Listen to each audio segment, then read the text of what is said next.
as I said before, I'll start again. My name's Doug King. I'm a clinical nurse specialist from Lower Hospital. I do have 3 PhDs, looking at head impact biomechanics, sports-related concussion, injury epidemiology, and women's head injuries. I work in the emergency department as a specialist, and I deal with concussions almost on a daily basis. This is not a sit and listen session. I'd rather people would talk all the way through, ask questions, because it makes for a more interactive environment, and I can answer things as we go. Just some key questions on this, which is worse, a concussion or an MTBI? A lot of people will say that a concussion is worse than a mild traumatic brain injury, but they're exactly the same thing. We use the term concussion because it makes people feel a lot safer than you've got a traumatic brain injury. People often have the problem with differentiating between both of them. I'm just going to get this to go properly. Yeah. What is a concussion? The technical term is a pathophysiological process that affects the brain induced by biomechanical forces. This is where a lot of people become confused, is that they believe that concussions occur only because you get hit in the head or your face or your neck, but it can be on the body and get transferred to the head. So those that get sat on their butts basically and get shaken quite often will come up with a concussive type of injury. We often term those, bell ringers or head clangers or shaking out fog, and you'll see them. Some people within the game will get that. Do they involve loss of consciousness?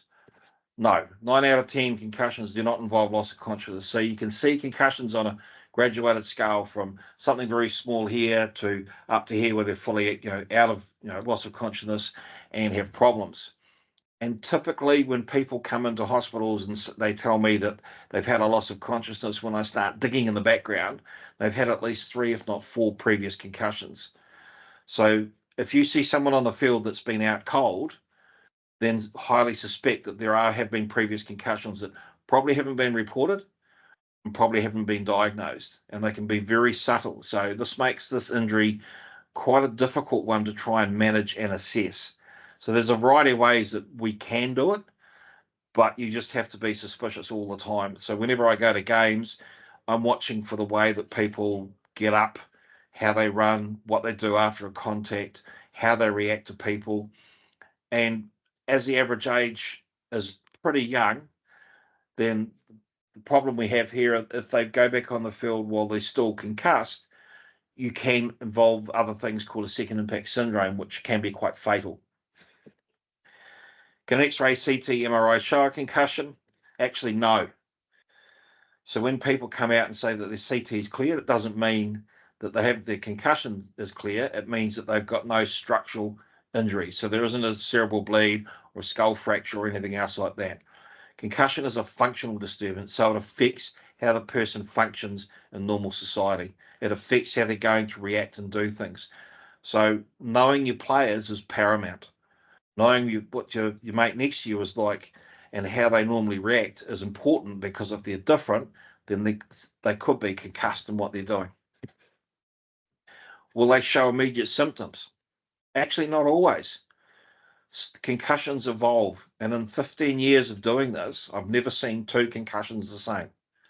They're all different. They all appear different. They all present differently. They all have different patterns of how they resolve. They all typically resolve over a certain time, but they can be different in what's going on. So just because Joe's had a concussion, had a ringing headache, doesn't mean that Mike's hasn't got a concussion because he's got neck pain and he's got blurred vision. They can all be the same sort of thing that's going on. Again, this is what makes concussions a hell of a hard thing to try and manage and identify. So I did some research and I went to have a look at all the research out there on Gaelic football. And you've got quite a few, 133 papers published in total.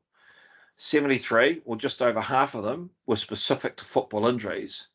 And what I found was the incidence of injuries to the head or the face was 2.8 to 7.8%, so not many.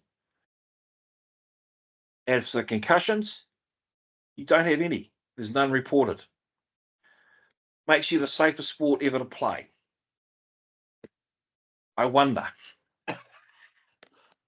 I really wonder. It's makeup. If he's got that injury to his face and he's reacting like that, has he not been concussed? That would be my first question.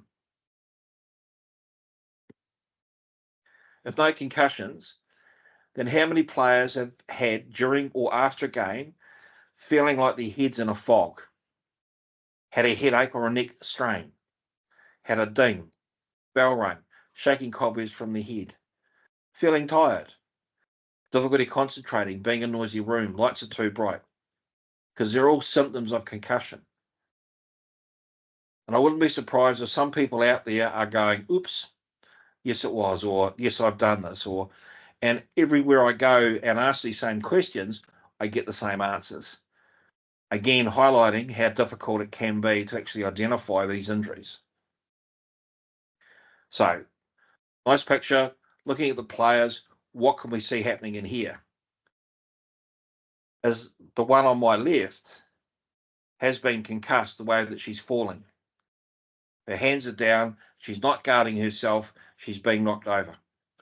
And that would be my indication to actually go grab her and get her off the field. So the closest thing I've done has been in the AFL. And that's when I started looking with sensors in the mouth guards and putting them out there to see what was happening. We monitored over 12 matches and we found that these people had 29 impacts per person per game. And that's to the head. So that's not direct knocks to the head, that's impacts that have been transferred to the head as well. So we start looking at two types of forces. There's the PLA, which that's direct the force, so direct hit on the head. So it's about 13G, which is pretty low, which is good. The PRA is the rotational force. So we measure a thing called radians per second per second. So 1,556 radians per second equates out to, and the guys will mostly understand this, 14,859 RPM. That's what it's the equivalent of. And the ranges were between 52.3 to 22,000 radians per second. So up to 214,000 RPM. And that happens in 100th of a second. So these forces are pretty severe that can happen. So when you start thinking about the whiplash component on the head, you actually see how the brain sits inside, sloshes around. We start comparing male and female brains, there's different reactions yet again. So again, it makes it important that we watch and monitor these people. That is one player in one season playing AFL. And right at the circle with the middle there where it's 0, that's right here. So if we look at this and think about the person's head, you can see how the scattering is going around on the head. It's a bit of an impact. It shows a few things that goes on and how many impacts that do occur. So when we start putting them into what does it really look like, the blue are 10 to 39 Gs, the orange are 40 to 69 Gs, and the red is 70 Gs and above. So we're starting to see, this is one player in one game, we're starting to see 3 or 4 high impacts that are occurring. And these are probably just a good ding or a good bang or a good knock that they've taken. That's when we started looking at juniors, we were starting to see a lot less impacts, but we were starting to see some real high numbers going in there. So when you consider that the junior players have got a lower neck strength than adult males, you start looking at also that females have less neck strength than males, then we're going to starting to see a lot more movement going on, so a lot more slosh that's happening in the brain. Again, some pretty high numbers that they start coming out with. And that is one player in one game. So even at lower levels, there are a lot of impacts that are occurring. And now we can start seeing what it's like with the actual forces, the different level of forces. And you'll notice down here, there's a lot coming from the body. So the younger players or the less experienced players are not able to brace themselves or support themselves as much or deal with a lot of those blows. So that starts complicating how we're seeing these players yet again. It's getting to be quite a messy thing standing on the sideline trying to work out who's been concussed. So when we started looking at a pooled analysis of 13 concussions, which we saw, we found that the average force was 96 Gs. So that's 96 times your body weight through your head in a hundredth of a second. The rotational force was 7,229 radians, or 69,000 RPM. Now, these are males. When I started looking at female participants in rugby league and rugby union, the PLA was down to about 82 and the PRA was down to about 6,000 radians. So less force for the same effect. And they had fewer numbers as well. But some concussions can occur at 36 Gs. So it's not just a simple impact, it's how many impacts are occurring over a set period of time that will set them off and put them into a concussed state. This is what a concussion looks like on a monitor. So you'll see the wave, the big wave coming down and going through. So that's where the impacts hit. And if you look at the bottom line, you'll see how the waves hit so that they've turned and come back. Now the three axis is X, Y, and Z. So you can actually see how the brain is twisting inside itself, just to give us a representation of what's going on. This player was 94 Gs and 5,000 radians, and he was out cold on the ground. When we started going back through his previous impacts, in the previous 20 minutes, he had the equivalent of 15,000 Gs going through his head. So it's quite a lot of force that he was having going through his head those previous 15 minutes. He took about 6 months to recover and go back on the field back again safely. Assessments of concussion. Again, there's a lot of areas that we need to look at. There's a lot of areas that can occur. Some of these overlap. Some of these can be similar to orthopedic injuries. Some of these can be similar to mental health problems that go on. So it makes it really difficult to try and pull this stuff out. The most common physical symptoms I see are headaches, nausea, dizziness, and fatigue. They're the most common. People want to come off and go to sleep. That's quite normal because there's a big reason why this happens. The cognitive component, confusion, people sitting on the sideline, have I played? Did I score a try? Have I done this? Have I gone on? Have I played? Did I score a try? And it's repetitive questioning is quite common with a good concussion. Emotional, some people will sit down and cry because, they hurt me. Why did they hurt me? What's going on? It's totally out of kilter for them. Some of them want to go to sleep. Now, of all the things that we do, we don't let them go to sleep. And that is probably the biggest wives' tale I've ever heard. Let these people have a sleep, have someone monitor them. If you can put them somewhere quiet where they can go to sleep, great, go for it. When you look at what happens inside the brain for the first 24 to 48 hours, there's this big change in chemical reactions that go on inside there. The body is trying to react with those and trying to deal with those, and sleeping is one of the best ways to allow them to happen. So what I tend to do with these people when they get home is ice pack on the front of the neck over the carotids, because that helps cool the blood going to the brain. That also helps deal with a lot of the issues that are going on inside their head because there's chemical changes, and get them to eat regularly. Even though they're nauseated, get them to eat because they need that fuel to go back into the body to help recharge them. So you're going to get all those symptoms will come up at some stage, but they'll never come up in a pattern that's similar. They'll all be different for every different person. And this is, again, as I said before, this is where it really gets difficult in trying to understand or trying to cope with how to deal with these injuries. So the challenges we definitely have is there's no definitive diagnostic test. Cannot be seen by an MRI, X-ray, or CT scan. There's no visible injury like broken bones or bruises. Can mean it goes off and undetected. And quite often people will be concussed. They're not coping quite right, or they're not dealing quite right with what's going on, and others around them will treat them like everything's normal, but, well, why aren't you playing, or what's wrong, or are you getting stupid or something? And that can be quite detrimental to their psychological recovery. Symptoms can take weeks or months to appear and may appear in stages, and it may be a little different for everyone. And when I say weeks and months to appear, some of these injuries can take up to 2 years to recover, given a previous history of concussions.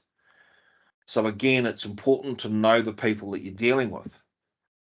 Many concussion symptoms also occur due to other causes, as I said before, psychological, orthopedic injuries, and that they can be there. Maybe they've got a history of migraines.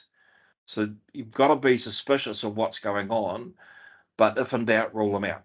That's the rule that I run with until proven otherwise.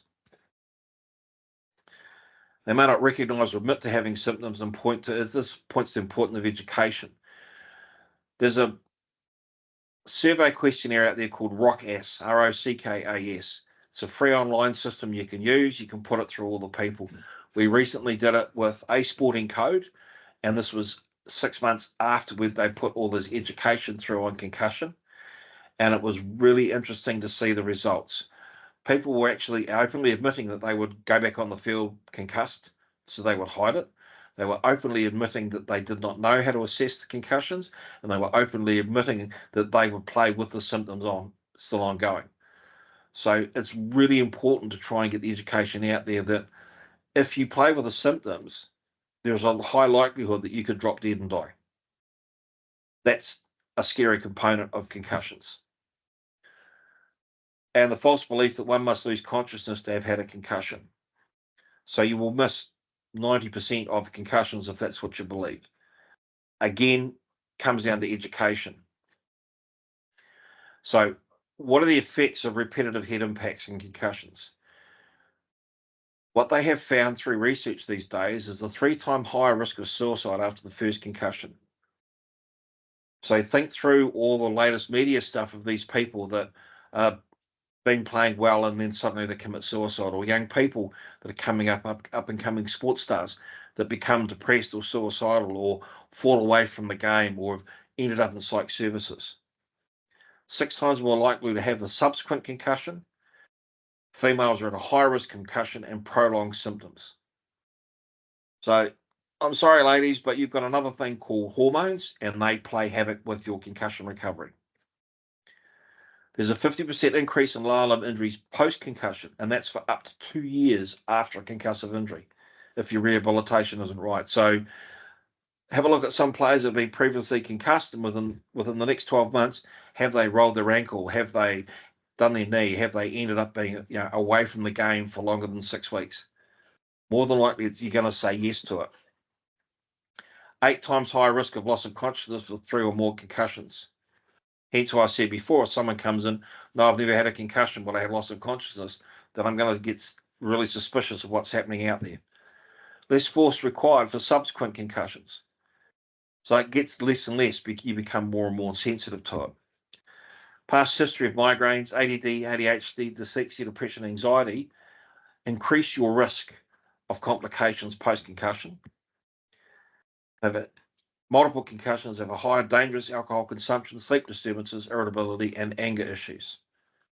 And we're starting to see that now more with the CTE or early onset dementia people are coming through. But a lot of the media are actually portraying them as they've got an alcohol problem or they've got a mental health problem. So which came first? The concussive injuries or these other injuries or these other problems? We still don't know. So that's another hard area that we sort of get into. And you've got an increased risk, 1.5 to 4 times the risk of motor neuron disease. And we are currently seeing a rugby league player passed away. He was diagnosed 18 months ago with motor neuron disease. He passed away last week. We've got a rugby player in New Zealand who's just been diagnosed. His life expectancy is about 2 more years, and he's in his 40s. And that's from repetitive head injuries. Football for male, it's 1 in 4. For females, it's 1 in 5. So your risks are higher, especially for females. On your top right-hand corner, you'll actually see this little bleep.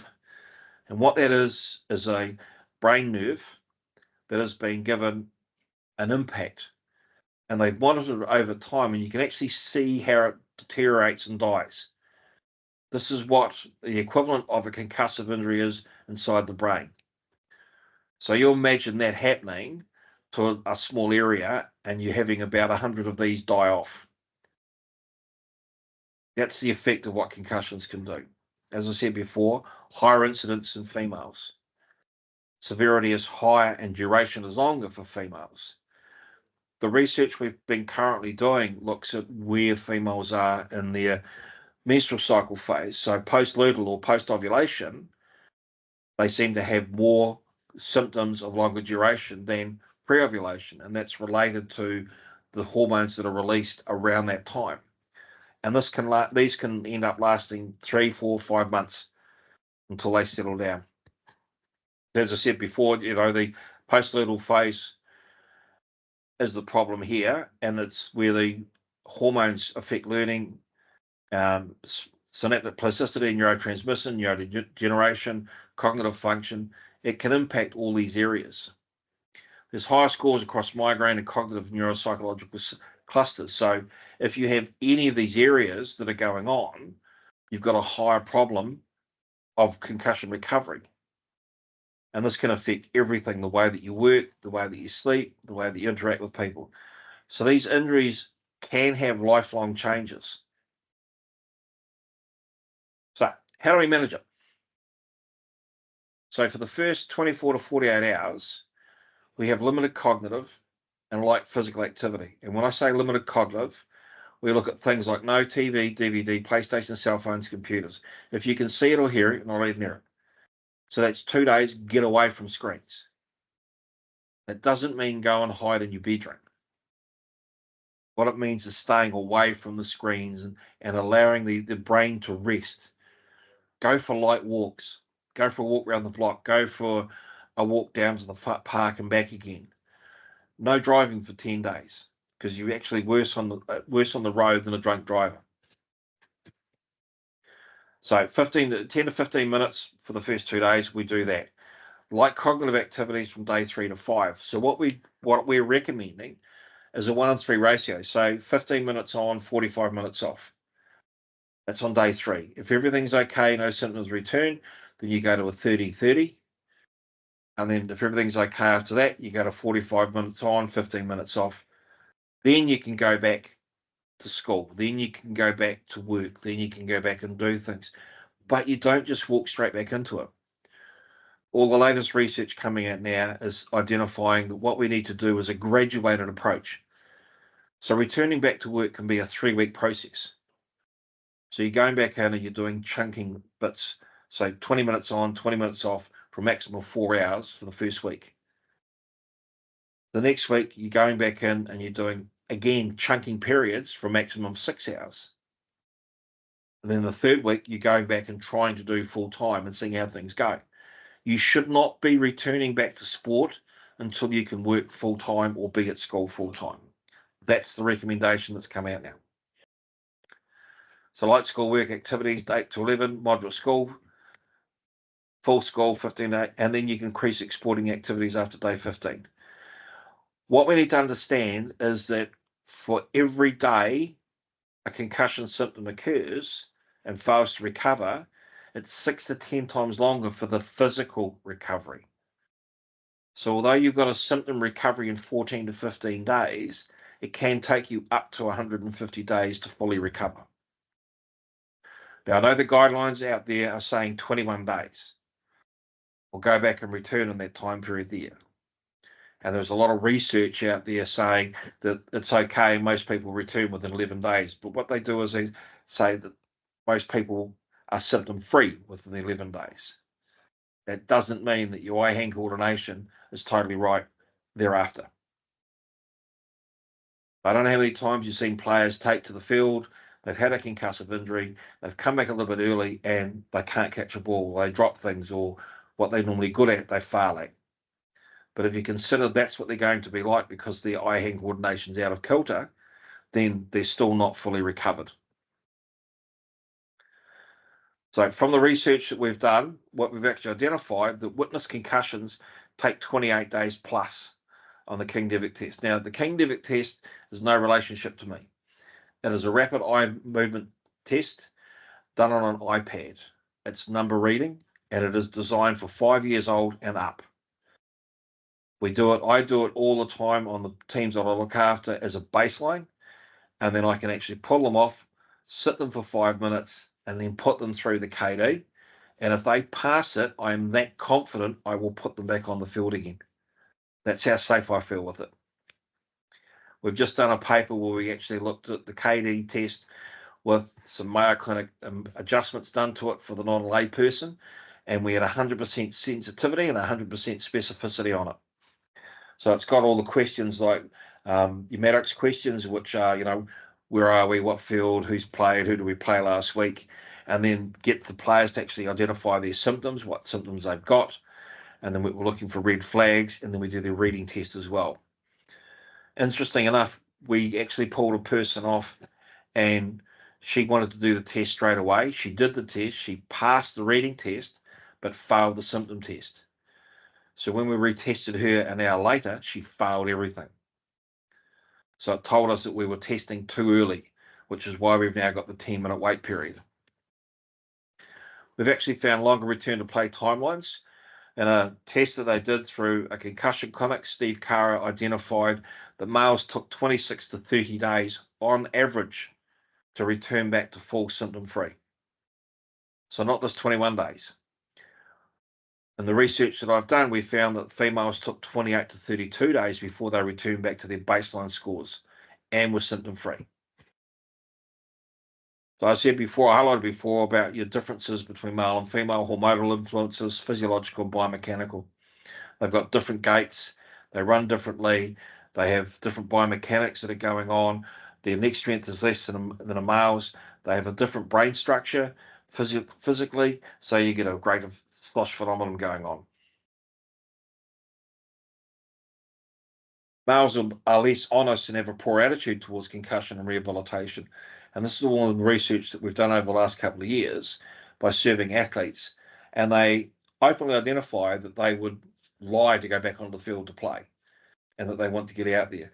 With the new surge in female sports participants, we're actually finding that that trend seems to be going back towards the females because they really want to get out there and participate just like some blokes do. So again, education is paramount when it comes to dealing with this stuff.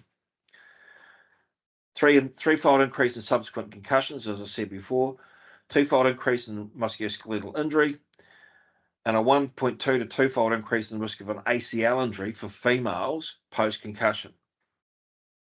So they're the other things that we're looking at. So the balance is coming into play.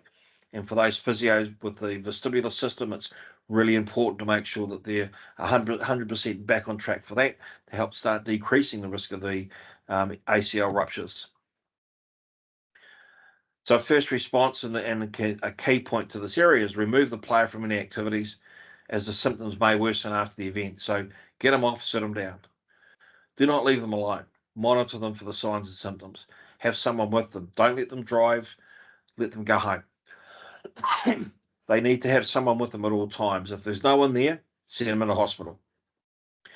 Do not administer medication. They can take their normal medication, but don't start loading them up on other stuff. I'm happy to do a couple of Panadol, but then they get a report written with them that they've taken some Panadol. I suspect they've got a concussion, and this is where they need to go. So it's a form that I've developed for myself. They should be evaluated by a medical doctor or nurse practitioner as soon as possible. So hopefully on the same day. And in New Zealand, under the ACC system, we can just fire them straight into ED and get them assessed through there. The player must not return to activity until receiving medical clearance by a physician. So under the system we have here in New Zealand is you get stood down, they go away, they must have a return to train clearance, and then they must have a return to play clearance. So making sure that they're managed through both of those areas. How well we're going to enforce it, who knows, but that's the guideline that we've got. Now, if we start looking at the assessment processes that we have or the different things that are out there, this was done by the NCAA Department of Defence Concussion Consortium, and you can see all the different assessment processes that are out there. Interesting enough, the King-Devitt came back with the highest classification, and it was rated one of the best out. So we were quite rapt, considering I actually got that application to prove it wrong, and it's proven me wrong every time. But all the other stuff that we have, like the symptoms, impact, CNS vital signs, your BESS, which is a balance score, the SAC, which is part of your SCAT, they're all pretty low. So they actually don't rate that well, especially with concussion assessments. All these on their own are rated quite low, but if you start combining them together, it'll actually bring them up higher. So using balance, using vision, using your symptomology can actually give you a pretty good all-round assessment for a concussion injury, but they need to have baselines to be able to really work well afterwards. So daily activities that do not provoke symptoms is one of your key things for sport-specific recovery. Light aerobic exercise, so keep them out there doing things. One of the things I found with working with teams is to get the players back in on training days so they can stand there and help be with us. So they're seen to be still part of the team. So bring them in, they can help with, taking the waters out and seeing what's going on, and we can then put them on the exercise bike on the sideline with us, and they can train away with that, and they still feel like they're part of the team. Once you're getting up to day 15, day 16, you can start doing sport-specific activities. Running, skating, throwing, what they would normally do within their sporting environment. Okay, I put something on them called a train and read instead. So I have a red top that I give these players to wear, and the rule is you're not allowed to touch the red. So you can pass the ball to them, you can have them running and doing things, but you're not allowed to tackle, touch, or hit them. And all the players are now used to that they will see someone on red and leave them, but they will still train with them. That decreases the risk of it. Non-contact training drills, you can start building up for that. They may start progressive resistance training. So it'll be about this point here, that's about day 20, day 21, that I can get them back into the gym doing overhead weights. And the reason for that is that the noise impact with other people around the area can actually distract them and cause them to have problems. And they're a higher risk of dropping things on their head from any overhead weights, which can increase more complications that are going on. Then go back into full contacts practice once cleared by the doctor and following a complete return to learn. So can't do full contact until you're fully back at work full time or you're back at school full time. Return to sport, normal gameplay. If in doubt, sit them out for another week longer. It's better to have them fully recovered than to push them back too early. They say you should take a minimum of 1 day, but could last longer. I'm of a believer that you need to take your time with these. You need to really drag this out. And that's just based on the research that I've done. Concussion is a brain injury. Requires specific treatment for full recovery. Now, full recovery is not symptom recovery. So full recovery will be vestibular, neck strain, it will be eye balance, it will be coordination, not just symptom recovery. Recovery from concussion begins immediately. So what you do within the first 24 to 48 hours can actually dictate how this concussion management falls out. By ignoring them, sending them home and saying it's okay, or keeping them awake and not allowing them to do things, can actually hinder the recovery by about threefold. So instead of a normal 21 day, you could be start looking at about 40 to 50 days. There's an increased risk of another concussion if full recovery from a previous concussion was not completed. For those under the age of 25, your brain hasn't physically matured. That's a physical fact.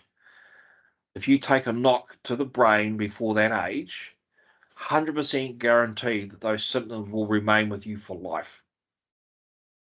There's a 50% chance that you will suffer a thing called second impact syndrome. Basically, walk, talk, drop, die, and it will happen that quickly.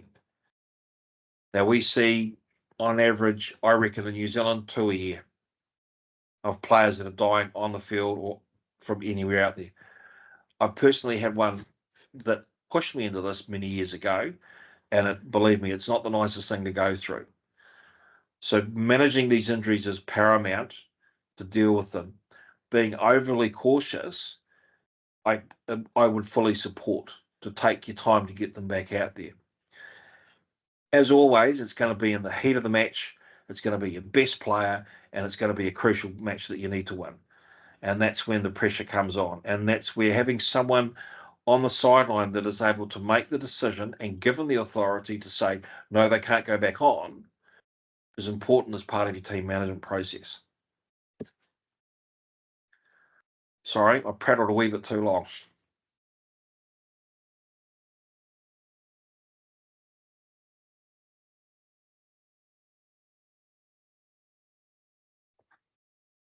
Any questions?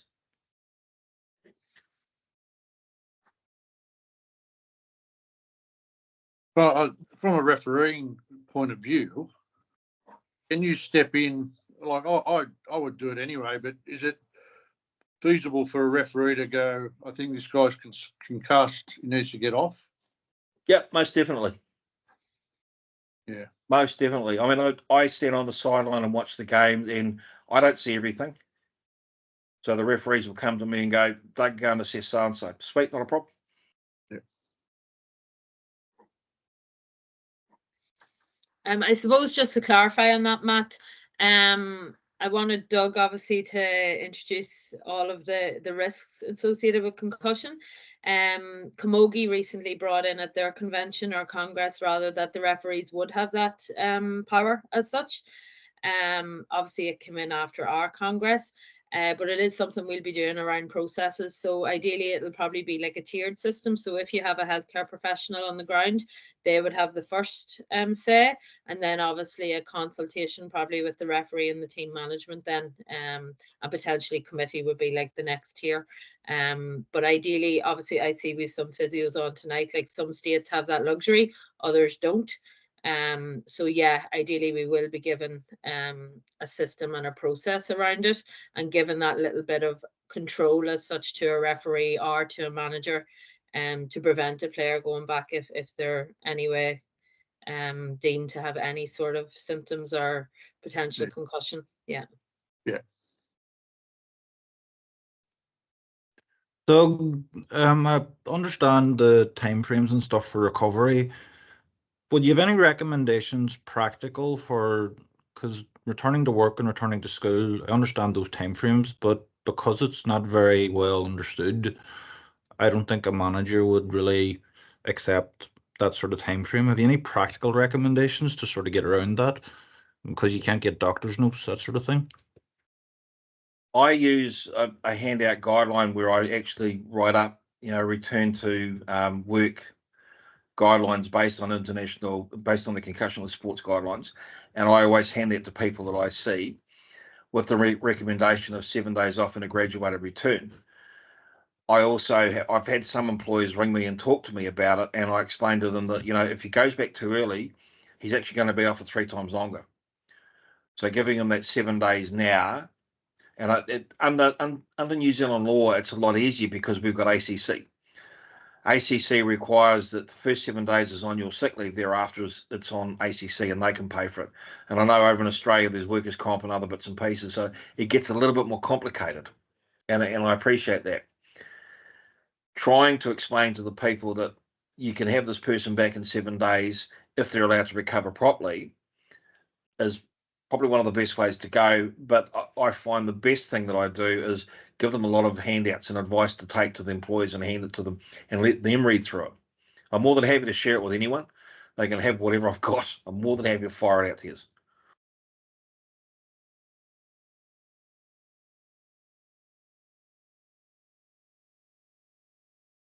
Thanks. Will you have details to be able to follow up with on afterwards if we do have questions or stuff like that? Or do you have them, Teresa? Yeah, I have them, and anything. I'm also speaking to Doug about the Kindivit test as well. So that is being worked on in the background about getting some access there. But yeah, I'll happily share that. Everything. Cool. Thanks. I'm more than happy for people to approach me directly and ask questions. I'm currently in Sydney for this week. When I get back on the weekend, I can pick it up from there. Doug and Teresa, just from the physio point of view, one of the things I found is like we might diagnose or tell someone they've got a concussion or to be assessed by a medical professional, but I find a lot of GPs probably aren't too good with the diagnosis and management of concussions, so it's then difficult to advise them of where to go. Well, they might go see a GP, they've got no symptoms, the GP clears them. And then if you go into the public system of hospital and your signs and symptoms aren't too bad, you're going to sit there for a long time.